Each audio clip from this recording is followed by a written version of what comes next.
যাত্রীবাহী বিমান তৈরিতে অন্যতম মাইলফলক তৈরি করেছে ভারত। রাশিয়ার ইউনাইটেড এয়ারক্রাফট কর্পোরেশনের সাথে ভারতের সরকারি সংস্থা হিন্দুস্তান এরোনটিক্স লিমিটেডের একটি চুক্তি স্বাক্ষরিত হয়েছে। এই চুক্তিতে বলা হয়েছে রাশিয়ার অন্যতম সফল যাত্রীবাহী এরোপ্লেন সুখোই সুপারজেট অথবা SJ-100 লাইসেন্সের মাধ্যমে ভারতেই তৈরি হবে। এতে দুই দেশেরই লাভ হবে, কারণ গোটা পৃথিবীতে যত প্যাসেঞ্জার প্লেন তৈরি হয় তার প্রায় পুরোটাই তৈরি করে দুটি কোম্পানি, এয়ারবাস ও বোয়িং। রাশিয়া সমেত বহু দেশ চেষ্টা করেও মার্কেটে থাকতে পারেনি। SJ-100 এর মতো বেশ কিছু মডেলের এরোপ্লেন সফলভাবে মার্কেটে আসলেও ইউরোপ অথবা বাকি বিশ্বে আর কোনো দেশ সেগুলো ব্যবহার করে না।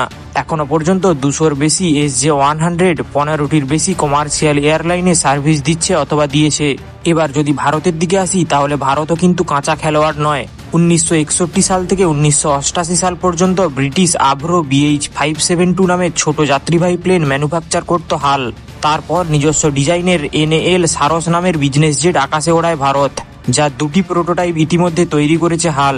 তাই ভারতের এ বিষয়ে অভিজ্ঞতা খুব একটা কম নয়। ভারতের এক রাজ্য থেকে অন্য রাজ্যে যাওয়ার যে কমার্শিয়াল ফ্লাইটগুলি রয়েছে সেগুলো বেশিরভাগ ছোট আকারের প্লেন দিয়েই চলাচল করা হয়। তাছাড়া ভারতের অভ্যন্তরীণ ফ্লাইট দিন দিন বাড়ছে।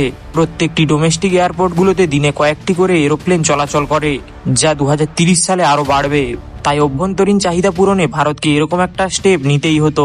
ভারতের দুই জায়ান্ট এয়ারলাইন এয়ার ইন্ডিয়া এবং ইন্ডিগো 1000-এর অধিক এরোপ্লেন অর্ডার দিয়েছে বোয়িং ও এয়ারবাসের কাছে। এই অর্ডারের মূল্য $100 বিলিয়ন কাছাকাছি। পুরোটাই চলে যাবে বিদেশি কোম্পানির হাতে, কারণ ভারতের কাছে কোনো অপশন নেই। পৃথিবীর সবচেয়ে বড় বিমান কেনার ডিল এটা। তাই ভবিষ্যতের কথা চিন্তা করে SJ-100 এর মতো কমার্শিয়াল যাত্রীবাহী এরোপ্লেন ভারতের জন্য খুব প্রয়োজন। এতক্ষণ যে প্লেনটি নিয়ে বললাম SJ-100, এবার এই প্লেনের কিছু তথ্য আপনাদের বলে দেই।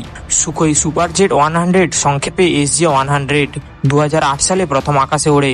2000 সালের কাছাকাছি সময় থেকে রাশিয়া তৈরি করছিল এটা। 2011 সাল থেকে অফিসিয়ালি কমার্শিয়াল ফ্লাইট শুরু করে।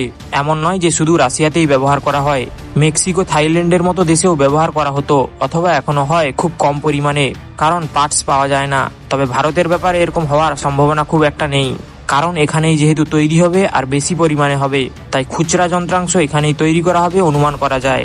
2 ইঞ্জিন বিশিষ্ট রিজিওনাল জেট এটি।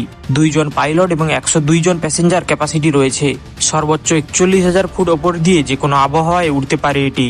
হয়তো কোনো একদিন কলকাতা থেকে কাশ্মীর যাচ্ছেন, প্লেনটা হবে SJ-100। কেমন হবে আপনার অনুভূতি?